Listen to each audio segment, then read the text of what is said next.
मानो सुनो सुनो सुनो सुनो, ये तो आप बुजुर्ग वो है। नहीं प्लीज प्लीज प्लीज, एक ही बात है। हम आपके बुजुर्ग हैं, हमारी तो बात माननी पड़ेगी। और ये पूरे खाप की तरफ से हमारे चिन्ह आपको दे रहे हैं। ताड़ी बजाओ भाई।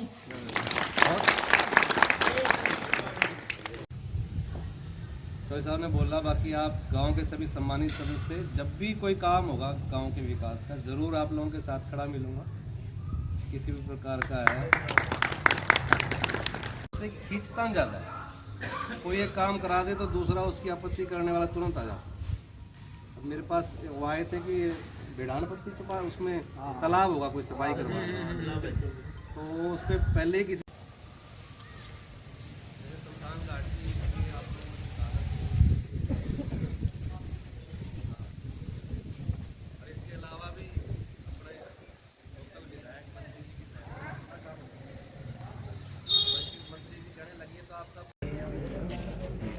कार्यक्रम में पहुंचे, क्या कार्यक्रम था, क्या? देखिए, आज गांव बालू में आने के 2-3 उद्देश्य थे।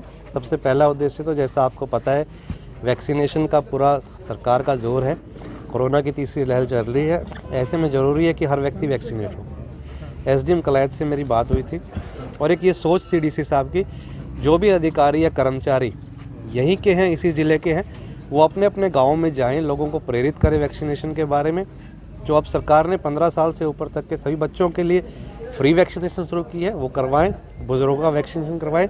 उसी कड़ी में आज मैं यहाँ आया था ताकि अपने गांव के लोगों को जागरूक कर सकूं कि प्रत्येक व्यक्ति वैक्सीनेशन कराए और जो बच्चों का वैक्सीनेशन हुआ उसमें भी भागीदारी करें। इसके अलावा भी, जैसा कि आप देख रहे थे, आज आप लोगों ने भी देखा होगा, बहुत से लोग मास्क नहीं लगा रहे।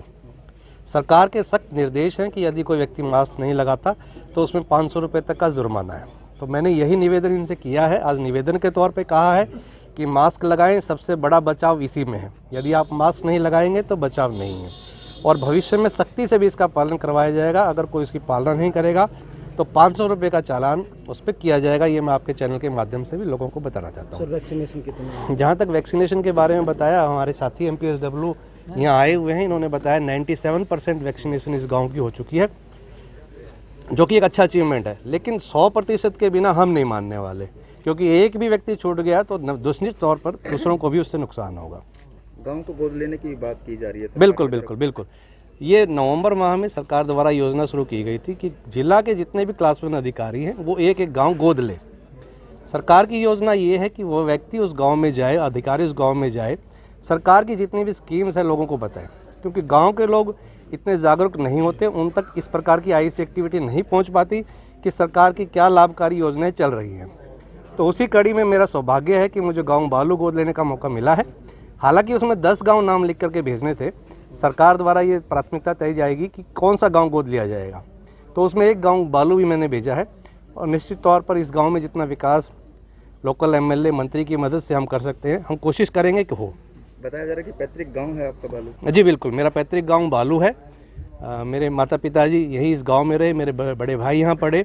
हालांकि मैं बाद में पिताजी के साथ आर्मी में, पिताजी मेरे सर्विस करते थे तो बाहर ही रहा।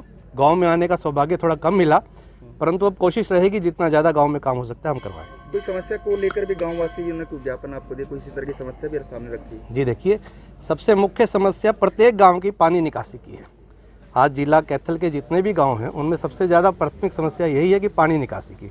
तो यहाँ जो तालाब हैं उनका किस प्रकार से सौंदर्यीकरण हो सकता है, किस प्रकार से पानी की निकासी का समाधान हो सकता है, टेक्निकल विंग से मिलकर उसका एक प्लान तैयार किया जाएगा और ये सुनिश्चित किया जाएगा कि किसी प्रकार का कीचड़ गाँव में ना हो, पानी साफ़ हो, तालाब साफ़ हो। और इसके अलावा भी गाँव की अगर कोई डिमांड है, सामूहिक डिमांड है, जैसे एक बड़ी अच्छी डिमांड लाइब्रेरी के लिए, ये एक अच्छी डिमांड है। और मेरी ये सोच है कि ज़िले के हर गांव में ऐसी लाइब्रेरी होनी चाहिए ताकि हमारी नौजवान पीढ़ी पढ़े और आगे बढ़े। Thank you sir.